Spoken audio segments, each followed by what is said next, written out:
Hello, welcome to Chamber Live, brought to you by the East Lancs Chamber of Commerce. Today, we're looking in detail at the Queen's Award for Enterprise, what it is, how you apply, and what the benefits are to your business. The views expressed in this webinar don't necessarily represent the views of the East Lancs Chamber of Commerce, and all facts were believed to be correct at the time of recording, which is the 16th of June 2021.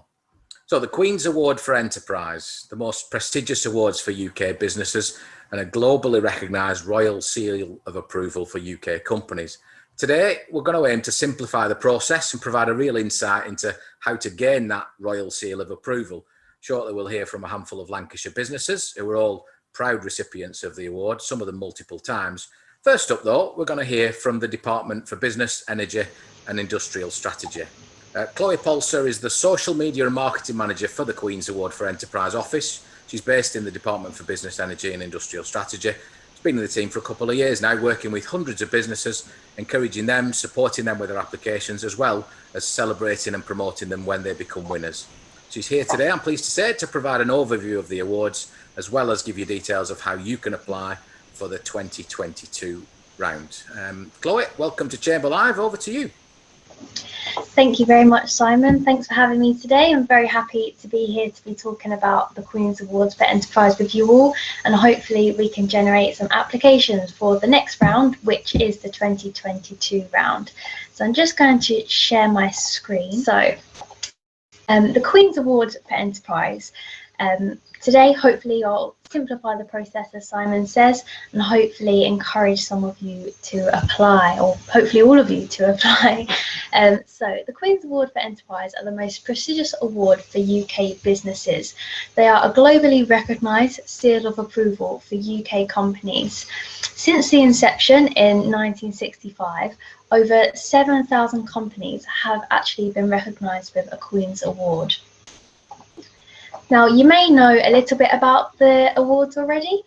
There are 4 categories which you can apply for. Those are innovation, international trade, sustainable development, and promoting opportunity.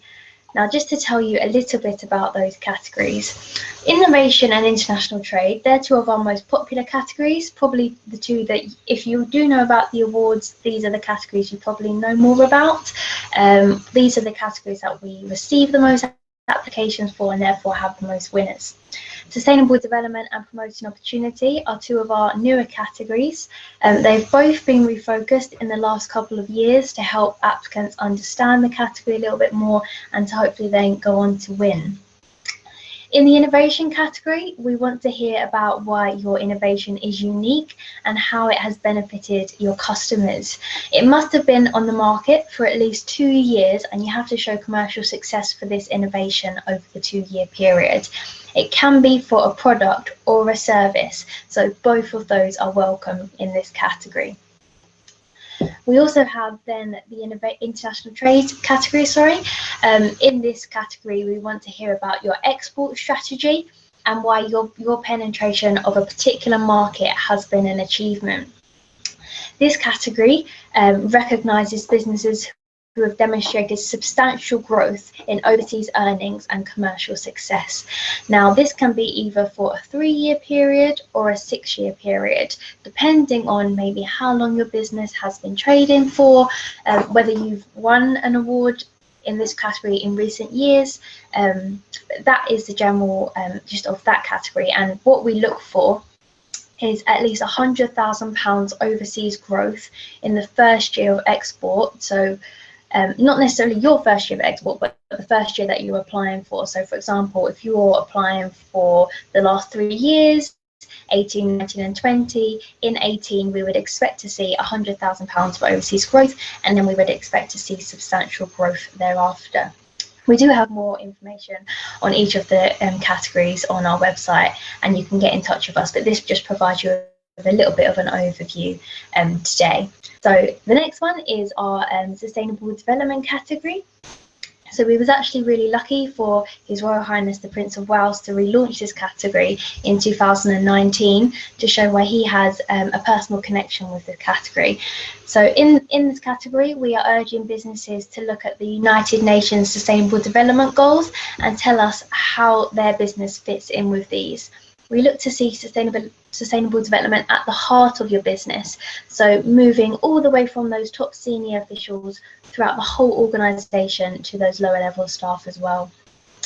It's important for us to see that the decision makers are leading the way in your industry and your sector, and how you've maybe overcome challenges on sustainable development within your business and sector as well. I spoke about the Sustainable Development Goals, the United Nations ones. It's not necessarily important for you to meet all of these. That's just a guide to the application for you. And lastly, we have the Promotion Opportunity category. This is our newest category, and it was also refocused last year to make it easier to understand and apply for. This category recognises organisations with either social mobility as its core aim, or organisations who don't necessarily have social mobility as a business-wide objective, but they have introduced a programme into their business which can support their staff. So for example, you may be a business whose core aim is to support women returning to the work after having children, and that is your core aim, so you would be eligible. Or you may be quite a large organisation or other size, and although your core aim isn't social mobility, you have perhaps introduced some kind of scheme within your business to help and support your staff. Again, there is more information, particularly on this category, on our website and our blog page. Moving on, so the overall eligibility criteria, sorry, there we go. So the overall eligibility criteria, the applications are open to almost all UK businesses across all the UK and all sectors. It is free to enter, and it's quite a straightforward process which must be made online. Our applications are currently open and they will close on the 8th of September. To be eligible for the awards, you must be based in the UK, or you must have a UK entity. So you can have entities abroad, but you must also have a UK entity. You must file your tax returns with HMRC. You must be a self-contained enterprise that markets its own products under its own management. You must have at least 2 full-time employees or equivalents. Now, unfortunately, this doesn't include contractors or volunteers. It must be 2 employees who are on your payroll or equivalent. You must also be able to demonstrate strong corporate responsibility. This can relate to the environment or your society, and in relation to your employees and your customers. You can be either a business or a non-profit company as well. Moving on to the next slide. So this year, the awards were announced, the 2021 awards were announced as part of Her Majesty the Queen's birthday celebrations in April. We had an amazing 205 winners across the UK. You can see the distribution in that map there. We had 5 double winners this year, which means that they didn't just win in one category, they actually won in 2 categories, which is an amazing achievement. And something that I'd like to strongly emphasise is that 92% of our winners were actually small or medium-sized businesses. So I think it's often a misconception that these awards are for those huge businesses that have been up and running for many years, and that simply isn't the case. It really does apply to those small family-run businesses as well, of all different sizes. In fact, as I say, most of our winners do come from SMEs. So please do not be put off if you think that the awards aren't for you. They really can be. As well, in particular, 44 winners had less than 10 employees. Across the categories, as I said previously, the highest number comes from our international trade category. We had 122 winners this year. We then had 48 in innovation, 17 in sustainable development, and 18 in promoting opportunity. Now, we have some brilliant photos here of some of our winners. I just want to tell you a little bit about why you should apply for a Queen's Award and how it will benefit your business. So as you can see here, we have some lovely, lovely photos of our winners. We have a couple of images there of businesses flying the flag with the Queen's Award emblem on at their business. That's something that you're able to do for 5 years.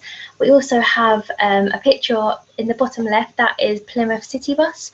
They have the Queen's Award emblem painted on all of their buses all around Plymouth. And we have some other photos there of the local Lord Lieutenant and actually Princess Royal attending the local business as well.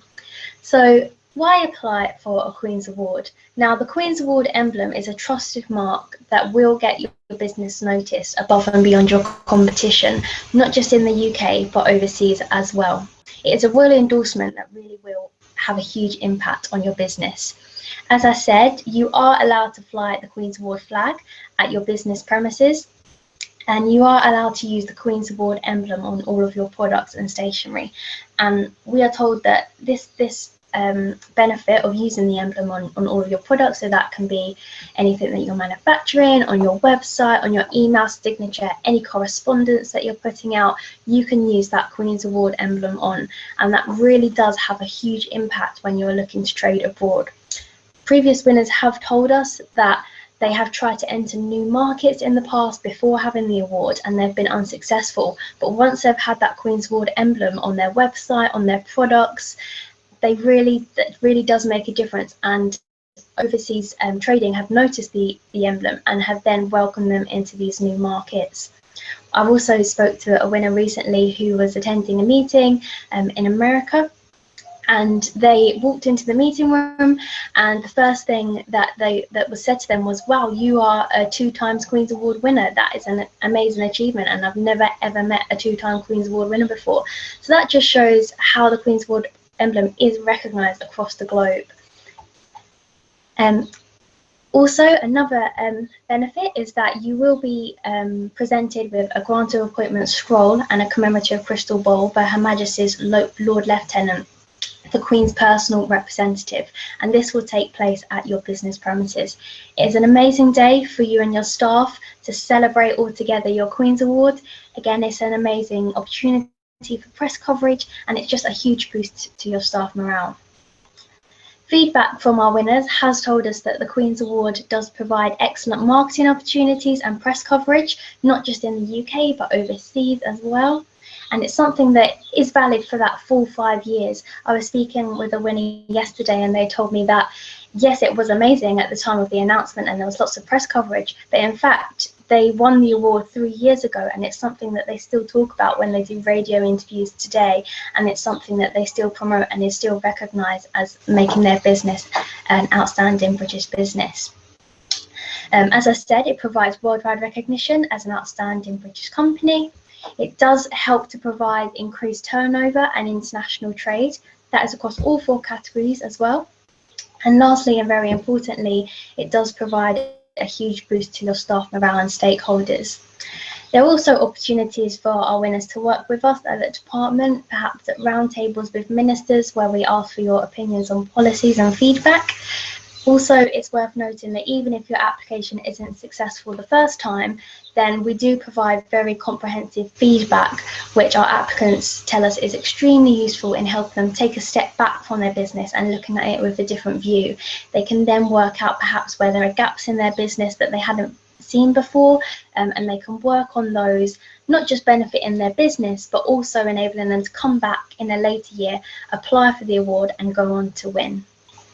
We have some amazing case studies on our blog page and our YouTube page, so please do take a look at those. I'll be very happy to share the links. So application top tips.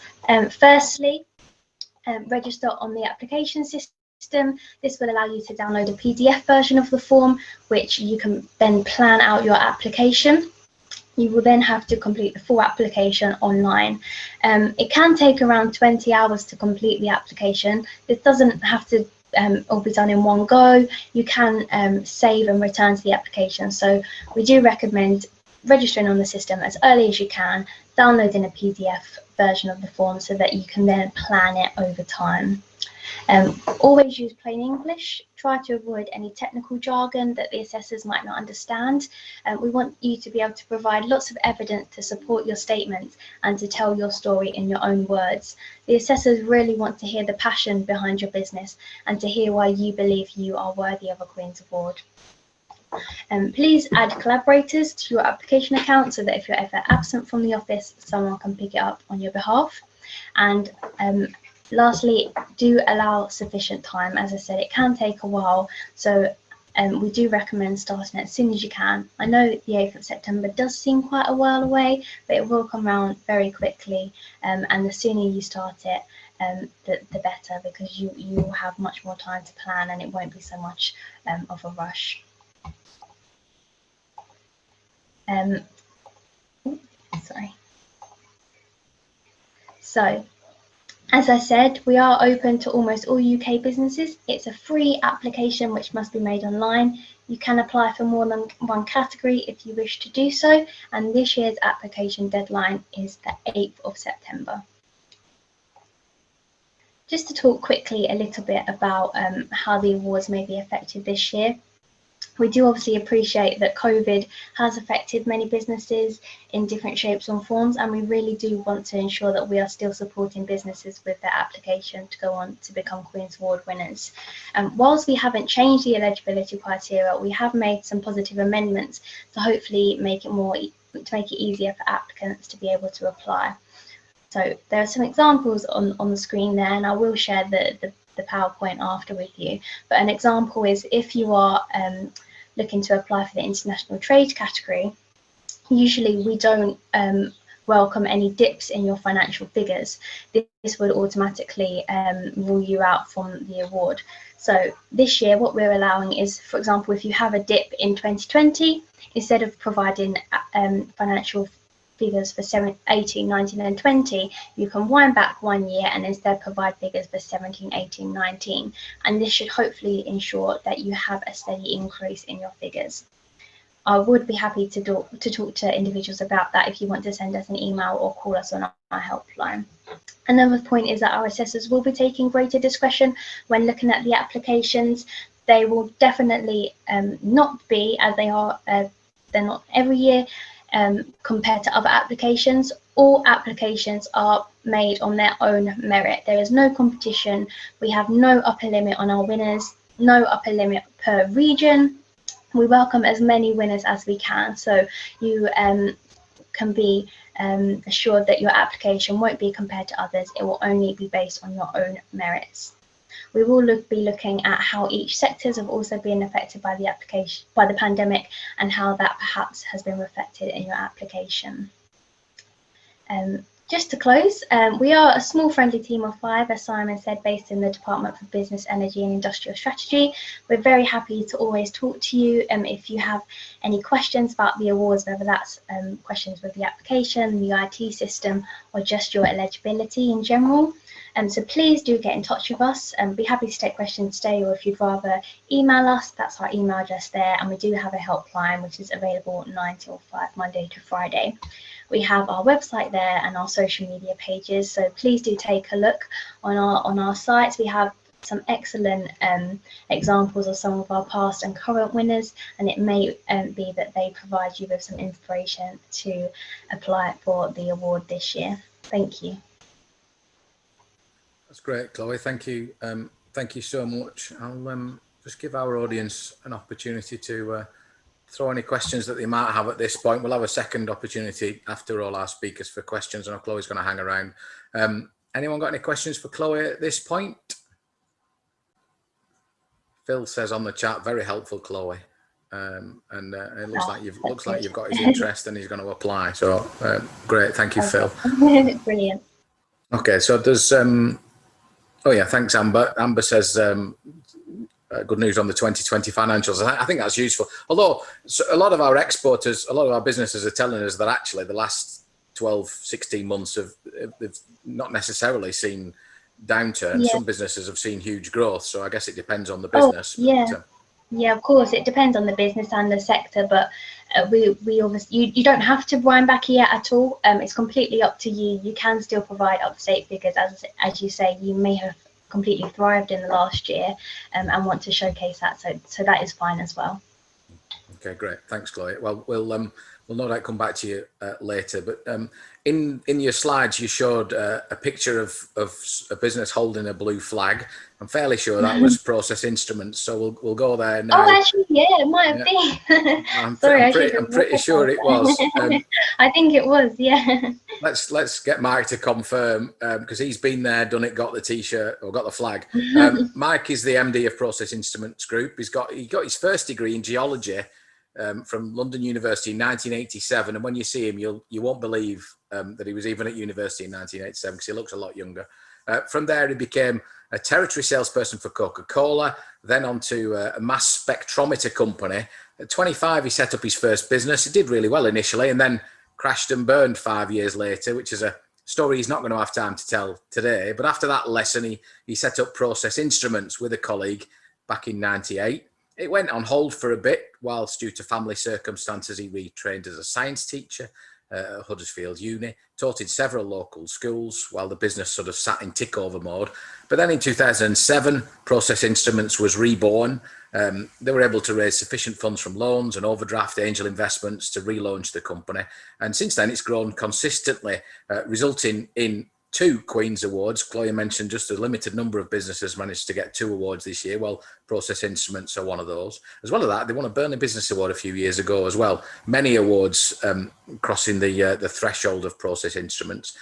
Privately, he's a keen whitewater kayaker.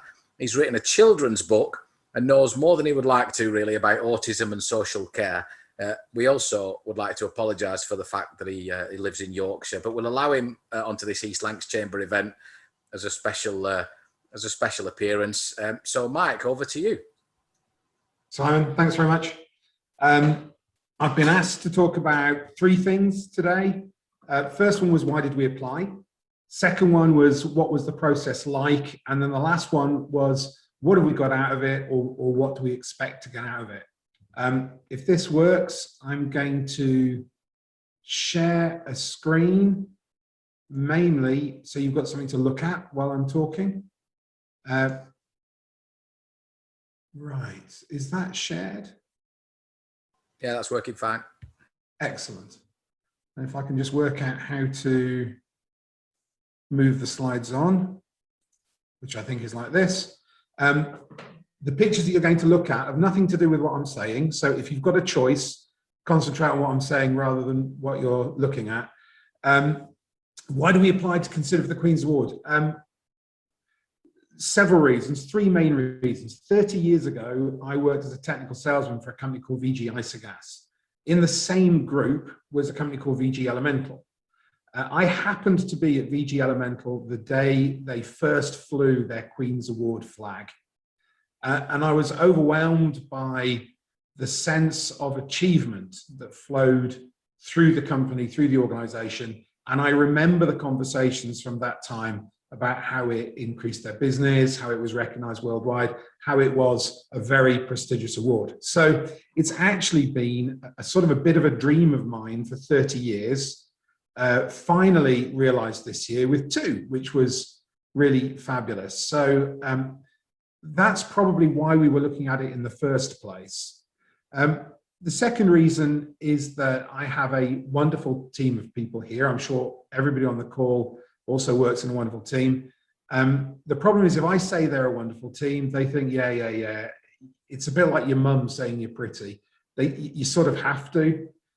Whereas to win 2 Queen's Awards is external validation, the team being told in a really important and impressive way that they really are important and what they do is fabulous.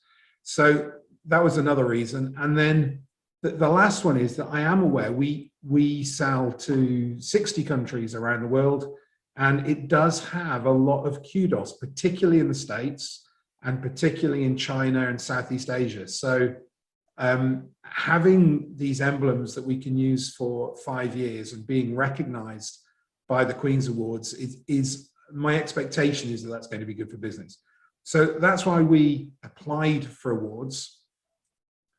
The process, let's talk about the process a little while. The process is long. It has to be. for anybody who's ever applied for a BEIS or a Burnley Award or a Red Rose Award, it takes time. You've got to sort your numbers out. You've got to tell your story. But there's not a lot of rigor because there can't be. It happens too often. It's a much shorter and easier process than the Queen's Award. The Queen's Award is an award with rigor. So the numbers have to be right. The story has to be right. The facts have to be right. The evidence has to be there. And to put all that together is a much bigger deal than applying for a Burnley Award or a Red Rose Award or a BEIS. So the good news is it's simple. The help on the website, the questions that are asked, the guidance is very good. It's very clear what you have to do, but you do have to do it. Also, when we did have any questions in the process, then Queen's Award folk were very quick to come back and give us help and guidance and steer us through. What I would suggest, well, a couple of quick top tips. I completely agreed with Chloe. If you're going to do this, do it now. Don't do it next month. Start now. The other thing is we're a very, very techie company. I can use language which I think is simple and I think everybody understands, but they don't. And why would they?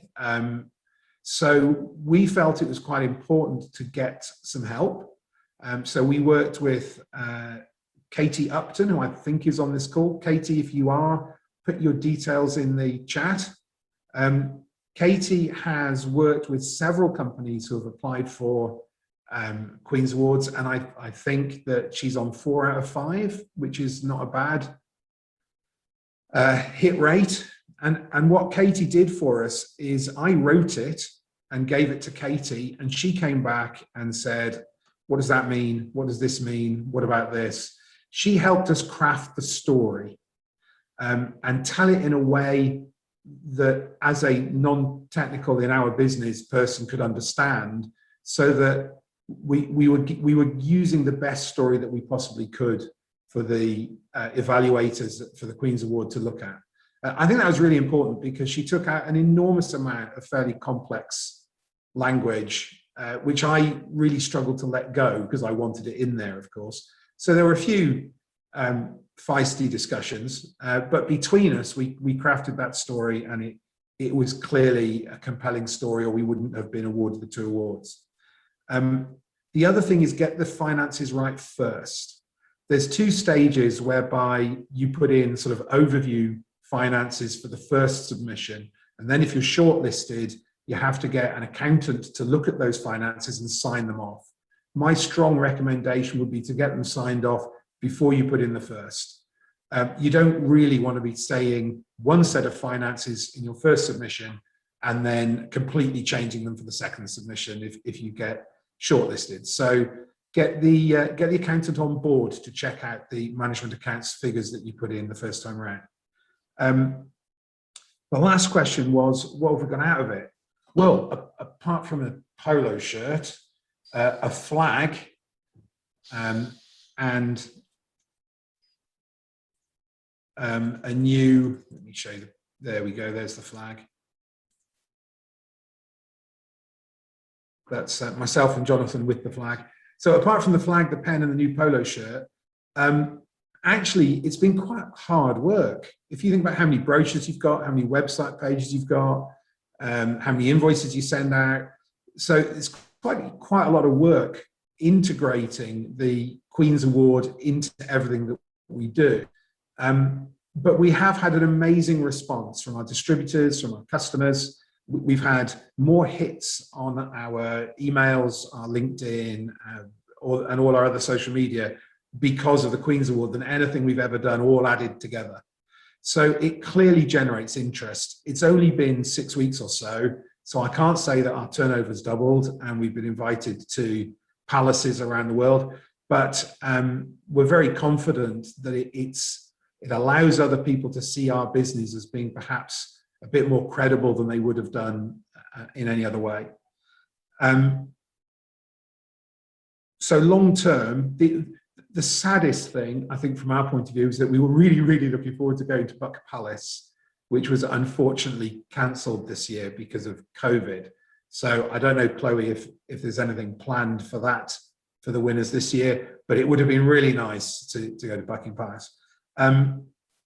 So I think probably in terms of long-term benefits, we need to listen to other speakers, but that was what I had for you. That's great, Mike. Thank you. I'll ask you for any questions from the audience as well. Was it your first year of applying? Did you? Yes. Yeah. All right. Well, well done, and well done to Katie as well. Give her the plug as well. Looking back with hindsight, have you got any things that you wish you'd have done differently? I guess because you won, it's easy to sort of think, okay, well that's done and dusted. But have you got any tips for things that people should avoid? I think the biggest tip is it's a bigger job than you think, and even when you think that it is a big job, it's still a bigger job, and things come up, calls, emergencies at work, trips, and it's really easy to just put it off because it's not the very, very top of your to-do list. But if you do that, you put yourself under pressure and you won't do as good a job. So my biggest tip is to start early and give yourself time. Altogether, I probably spent 5-person days on it, I guess, and I'm sure Katie will have spent the same. So it's not, that bad. It's not a huge undertaking, but it is 5 days. And if you can imagine trying to find 5 days out of the last 2 weeks before the application date, you're going to really struggle to find that time. So start early, do it in bits, take time to review it. That would be my advice. Thanks, Mike. Stuart, I'll come to you in a moment because I think your question's for Chloe. But before we take that, has anyone else got any questions for Mike? I think are you going to stick around till the end anyway, Mike? I am indeed. Yeah, brilliant. So will you do me a favour? Yeah. Will you stop me sharing? I just cannot. I think I have done already. Don't worry. Excellent. Well done. I did that seamlessly. We communicated telepathically. Any last questions for Mike? I'm still devastated, Mike, because my mum's never told me I'm pretty, ever. Other people's mums have, but that's another story. But never my Not mum. one when it's being recorded. Yeah, Stuart, do you want to unmute yourself and put your question? I think it's for Chloe. Do you want to? We'll just take yours now while we've got a gap in proceedings. Yep. I mean, we're looking at one for international trade and one on innovation. So I have another question on innovation as well. The criteria that are set, we've done some work on it already, is you're going to put 6 years worth of financials in if you've got constant growth over 6 years.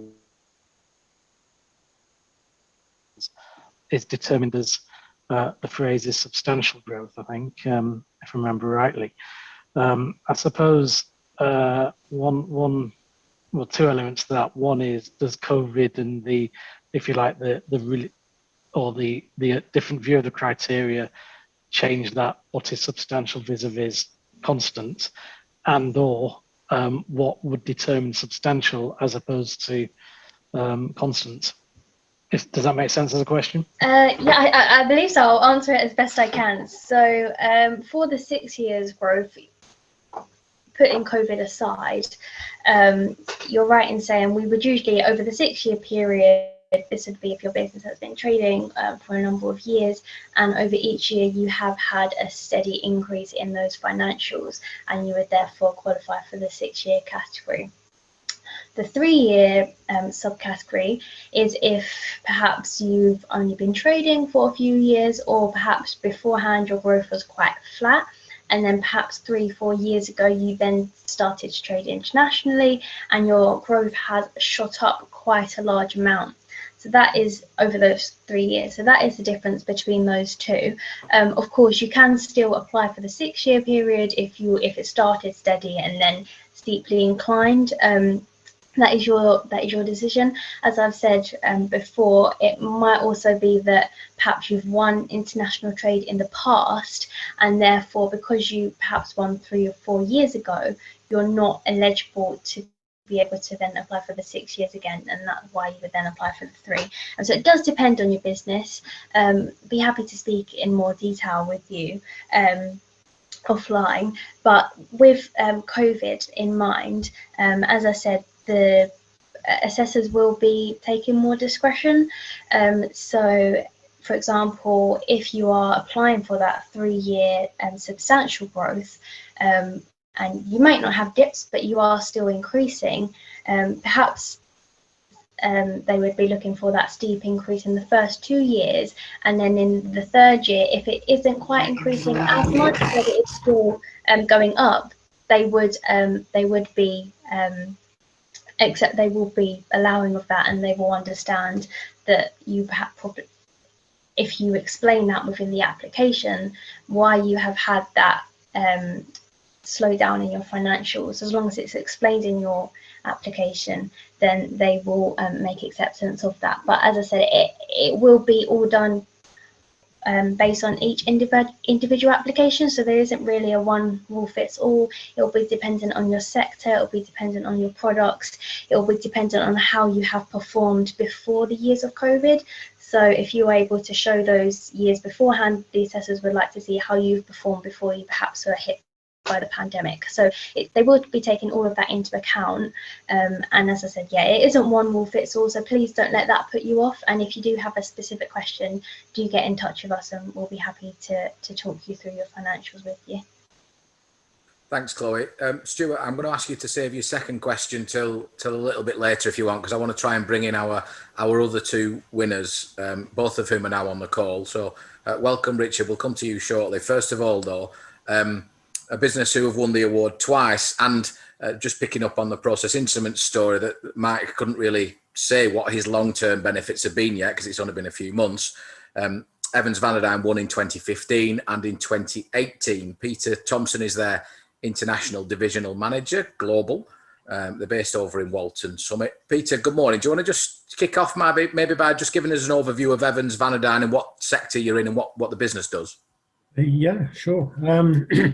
Well, we're probably one of the luckiest businesses you could possibly have in the current COVID situation, because we make cleaning and hygiene disinfectants.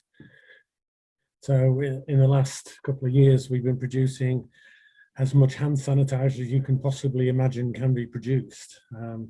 The business is fully international. We're a large player in the UK market as well. We produce for 2 market sectors. One is the animal health industry. The other is the professional cleaning and disinfection market in the UK. I've been with the business many years now, and we're operating in around 87 countries with distributors and overseas licensed manufacturer as well. So you've been with the business, as you said, for a while, and you were actively involved then in both applications. Yeah. 3 years since your second award, what benefits have you seen, just picking up on Mark's point, what benefits have you seen from being accredited and winning the award? Oh, good question. The first award really put us at the top of the tree, really, as far as the quality of a British company can be viewed from outside. Our distributors, our customers, our end users took the Queen's Award as a mark of quality, and to reinforce that with a second one back to back, just really pushed that image even further, that really in our industry we're probably the biggest and last of the SMEs in this industry, and we're the ones to deal with because we're flexible, we're better, and our quality is truly international. So it just reinforced the message that the first award gave, actually. And you're towards you're 3 years into your 5-year period of being able to wave your flag. So are you working on plans to reapply in a couple of years? Yeah, I will be doing that. I'll have retired by then. So I've done 2. Someone else's job. Yeah, but yeah, of course. And I think the company will probably widen the scope and look for manufacturing and general business performance, not just the international trade side. And same question we asked Mike before I open up to the floor, but any top tips in your application, but also B, things to avoid and not waste energy on? Yeah, well, the tips are, first one is take it seriously. Yeah. each time I've applied, I've taken a complete week of man hours to actually put the application together. And on top of that, there's at least 3 days of commercial data which has to go in by the commercial department, the accountants. So take it seriously. When you're filling the form, highlight your strategy in great detail, what you want to do, why you want to do it, highlight the investment that you need to put into the business to achieve those goals. And then you must list, of course, the benefits of your success. That's why you're actually applying in the first place. You know, we've been successful, we think we've been successful, and these are the benefits that success has brought the business. I think that's what the assessors are very, very keen on learning about. Take the financials and the commercials, as Mike said before me, take that very seriously, because you will be audited. The figures have to stack up, they've got to be accurate, and take the time to make sure that that is done. It would be some of the major tips, I would think. And any stumbling blocks you want that you can reflect on that maybe people could avoid?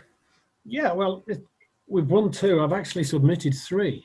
The first one was in 2012, when we thought our performance was good. And I had a very nice, polite letter back from the assessors saying, thanks for your application, but your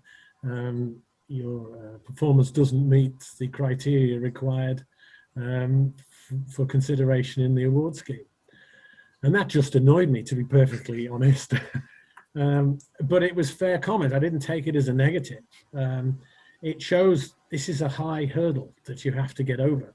If you want an award, you've got to be able to be shown to be performing way ahead of the rest, because in 2012, we won the local Beaver Awards, you know, for international trade. So there's a significant gap in terms of performance criteria that the assessors of the Queen's Award look for. So we did 3, yeah. And the first one spurred us on to do it again when we thought, okay, we really have got something to show now. Interestingly, the second one in 2015, we submitted it, and about a month or 2 months in, I was called by the assessors who said, look, we've had a look at your assessment, your application. You've gone for the 6-year continuous high performance, because recently your sales have gone up. We think actually you'd be better applying for the 3-year high performance. So I took that and said, yeah, okay, well, you're the assessors, you tell us what you think. So they do come back to you and they do talk to you, and it is a shared experience, the submission of one of these awards. I think we were very pleased to go with either of them, to be perfectly honest, because the benefits it brings to the business are huge. They are huge internationally, but also for the people and the business itself in the UK. Thanks, Peter. Anyone got any questions for Peter before we introduce our final business? I'm looking around the room at blank faces. So I'll say thank you for now, Pete. If it's all right, you can, if you don't mind sticking around for another 15 minutes so that you can pick up any last questions at the end. And just, you know, I think your swan song could be that 3rd award. I'm just putting it out there. Putting it out there. All right, finally then, Richard, and thank you for, Richard had to join us a little bit late because he's got a hell of a diary this morning. Richard's a Burnley lad, born in God's country, which is where I'm sat right now. And by the age of 15, he'd helped his father plant over 11,000 trees on their land. And the influence of his parents, one was a science teacher at a Lancashire secondary school, one was head of pastoral care at another school. It's not a surprise then that Richard has a passion for nature and people, and not just profit. And that's why it's been recognised in one of the awards that Chloe mentioned, which is maybe one of the less popular awards, the Sustainable Enterprise Award, which Crystal Doors has picked up this year, one of 8 awards that they've won in the last 12 months. Richard, good morning, over to you. Good morning, Simon. Thank you very much for inviting me, and it's great to have Chloe here as the expert to be able to guide everybody else to hopefully win their awards. What has been incredible is on the day of lockdown, we picked up the Nightingale overbed tops. We managed to manufacture 6,000 out of 8,000. Last night, as had a presentation with Dick to do with the ventilator challenge. It was absolutely incredible what happened with the government and with businesses. It has been a very, very challenging year for everybody. Well, I think it was the biggest challenge for myself personally after 28 years. I got the order and then said to the employees, okay, then I can't make them. Are you willing to make them? We have to produce 24 hours a day. Half of them went on furlough, half of them went to work 12-hour shifts on the days and the nights. And they sent me home saying, you're going to have to lock yourself in the house and don't come back. And if we're all got COVID, then you have to try and make them on your own. So that gave me a huge amount of time, and that's the reason why I've become a remote leader. So for me, crisis is danger and opportunity, and the opportunity was then to get the network together as fast as possible. And after winning another award this year, I've got the top 100 manufacturers, but it was the MX Awards who sort of said, look, Richard, you need to push yourself out there and sort of prove that you are doing what you say, because what you have done to do with sustainability is phenomenal, but you're just not making a big song and dance about it. So basically, I just put in for every single award that was possible, and what I didn't expect to win is obviously some substantial ones. This one's the ED Award, which I didn't expect to win from all the small companies within the UK. I also won the IEMA Award, beating the Bank of England, so proved that Crystal Doors was above all the others. However, a bit like the Sunday Express, they've just done a top 100. They're all awards that people don't recognise. The Queen's Award is the only one that has a massive, massive brand value, to the extent of when Mike was sort of saying what's changed. I've had a lot of emails for companies now wanting to purchase Crystal Doors in its entirety. Not for me, not for my company, just to get that Queen's Award, to be able to then mimic their products onto the Queen's Award. What we've done after 28 years being a Me Too, a white labelled good, our brand value has only been on quality and service and price, and never been able to push through to the end user to say what that value is. Now we're able to put a sticker on every single of the items that we send out, and therefore we've now got a huge brand value. So theoretically, I can increase my profits by 10%. So to say thank you to the Queen's Award is basically you've just given us several £100,000 immediately, to the extent that one of the companies is already saying instead of the 2 million that my company probably is worth, they're putting on the table £5 million to want to buy my company. So it's doubled the value of my company immediately. So that's one to have a think about, Mike. I'm amazed how fast you've got your T-shirts. I'm still waiting on my flag. We want the word sustainable underneath. With only 17 companies in the UK, and it's for a variety of reasons. The other one in Lancashire is for the product that they've made, not for them as an actual sustainable manufacturer, but for the fantastic water product that they've manufactured. But what Crystal Doors had to do was evidence that we've gone not just equal to others by having ISO 14001, which we don't, and we don't have many of the standards. What the Queen's Award did, and this is what is absolutely fantastic, which is what Chloe is sort of enlightened to, is they take each one on a case-by-case state. Crystal Doors' profits have been negative for the last 4 years because of my investments. Crystal Doors' turnover needed the assets in place before we can start rising. And since the lockdown, we've increased our turnover by 34%.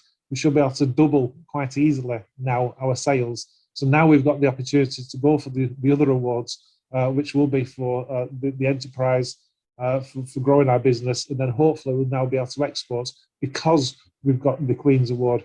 So the value of the Queen's Award is absolutely substantial.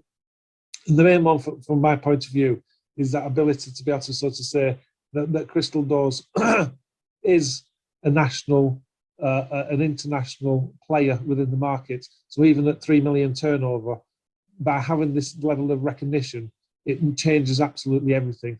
And I think that's what's important to sort of put out to everybody, is this isn't just an award, a local award or a national award. This is a recognition for which is brand value. And it's that brand value. Another company very similar to ourselves to do sustainability, a sale over in Wakefield that I did a presentation earlier this year with Sheffield University to do with the transition. They've won it again. And it's very much about that understanding that the Queen's Award gives you way beyond any other application. As both people said, it is a very, very difficult form to fill in. It's not something that you can do lightly. It's not something that you sort of, you got a glass of wine on a Friday night and I'll just have a crack at applying for the award, it does mean that your accounts are going to be verified and audited. It does mean that you've got to evidence way beyond average. You've got to show that you are outstanding. And that was what the background was that Crystal Doors wanted to do. A lot of people said that it was a sustainable one because you have to evidence that you've been doing it for several years. And Crystal Doors did start in 2015. Ours was the media of being able to get it out there, to have that transparent evidence, to be able to say, this is what Crystal Doors has done so much. We put it on our website. But for me, it's inspired that passion. To be able to have somebody behind it from the Queen's Award to say, we recognise you, Richard, for what you've done. We recognise what your team's doing, your network, your stakeholders.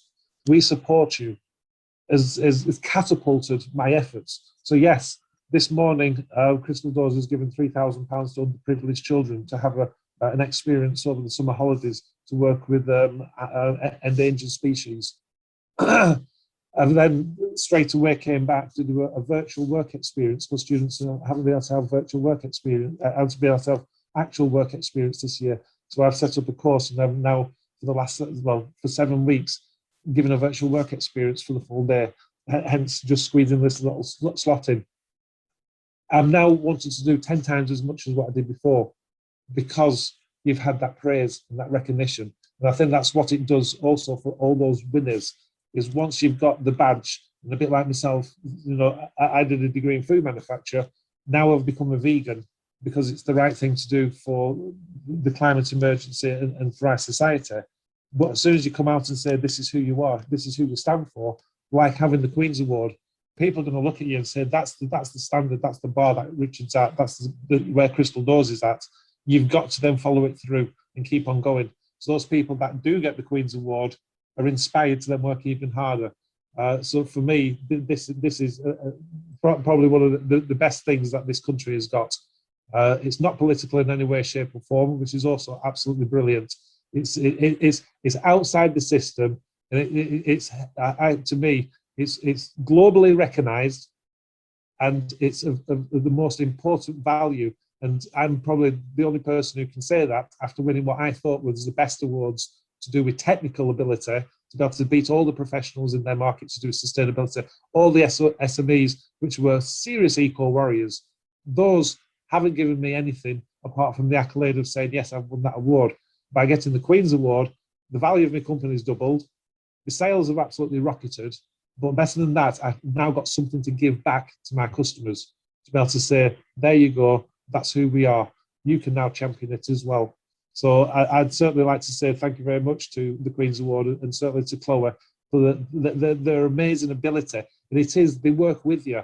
And I think that's what's also very, very important, is this isn't an application that sort of just sift through with its yeses and nos. It is something that they sort of say, can we encourage you to do a bit more? 87% of applicants do get the Queen's Award, but obviously you start to realise as soon as you open that form, you go, wow, that is a really, really high standard that they're expecting. And I think that it is that standard. And it's better than the honours list. 980 were given out, only 210 Queen's Awards, only 17 for the sustainable one.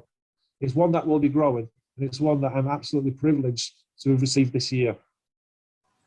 Wow, your passion comes through loud and clear, Richard. Thank you for that. I'm just conscious we're approaching 1:30, so I'll just sort of open the floor for any last questions, either for Richard, but also for Peter or for Mike or for Chloe. I haven't got any burning questions they want to throw out there.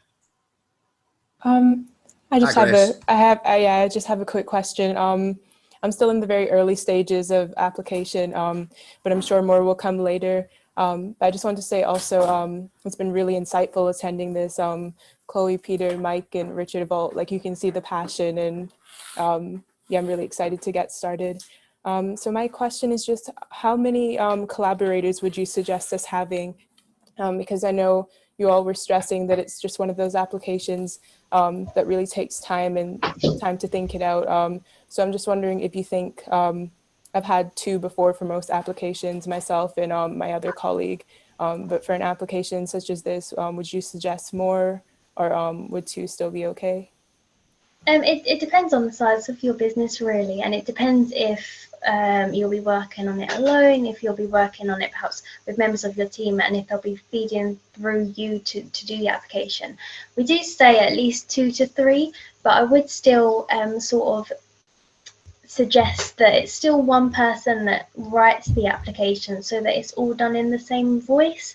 It's important to tell your story throughout. So although it's good to add collaborators on so that you can do it together if you need to, or someone can pick it up in your absence, I would still recommend working with people offline from the application, but then perhaps when it comes to answering the questions, it's still good to just have it between a couple of people so that you can carry on the same tone of voice throughout the application, if that makes sense. But you can add as many as you wish. You can add multiple collaborators just in case perhaps you're absent or it is worked across teams. Perhaps one part of your team might be looking at the financials, another part will be looking on if it's a product or service, how that's maybe been successful, that sort of thing. So it does depend on your business, but trying to keep that same tone of voice throughout is important as well. Oh yeah, that answers it. Thank you. Thank you, Grace. Thank you, Chloe. Any last questions? Chloe, you can answer a punctuation question for me. Where does the apostrophe sit? Before or after the S, or is there not one at all? In Queen's, before this. Okay. It's her. They are her awards, so they are the Queen. I figured that was the case, but I've seen all in preparing for this webinar. I've seen all sorts of different versions of it, so I thought I'd get it straight from the horse's mouth. Okay, last. I have one of the questions. Stuart, yeah, go on. On innovation. Sorry for interrupting.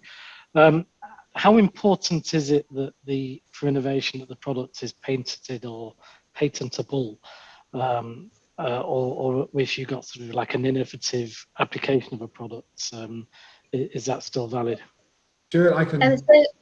Sorry, go on. Mike, you might be better to answer. I was going to say we won the Innovation Award based on our core product, and it's not patented. It's kept ahead of the competition just by we're quicker and more agile to innovate. So I don't know what Chloe was going to say, but I'm guessing it's not essential to have it patented. Yeah. Thank you, Mike. Yeah. You can't take it away from us now. You know that, can you, Chloe? No, it doesn't. As Mike said, thank you, Mike. It's not essential. It's more important to show how your product or service is unique and does go perhaps above your competition. And also then they would look at the finances for those 2 years of the product and the sales of that product or service as well. So yeah, it's not essential. Great, thanks for taking that, and thanks for that question. Any last questions before we wrap up? Okay, brilliant. Right, well, thank you once again to Chloe, to Mike, to Peter, and to Richard. Congratulations again, particularly to Crystal Doors and to Process Instruments for their accolades in 2021. And good luck if you're considering applying for your business, maybe for someone else's business, maybe you're a copywriter working on their behalf. Good luck to you as you pull together your applications for 2022. But start now and be prepared to put in the hard work, and don't do it with a glass of wine on a Friday night. They're my top takeaways. There's a lot involved. Thank you once again. Just a quick signpost to chamberlive.co.uk, where you'll see all our upcoming East Lancashire Chamber of Commerce events, including our Manufacturers Forum, which is in person at Burnley College on the 30th of June. And yeah, please do register on our upcoming events and enjoy the rest of Wednesday. Thanks for your attention, everyone. Take care. Thanks for watching this Chamber Live video from the East Lancashire Chamber of Commerce. If you've enjoyed this content, then you might enjoy some of the other content that's on the screen now. Please do subscribe to our YouTube channel.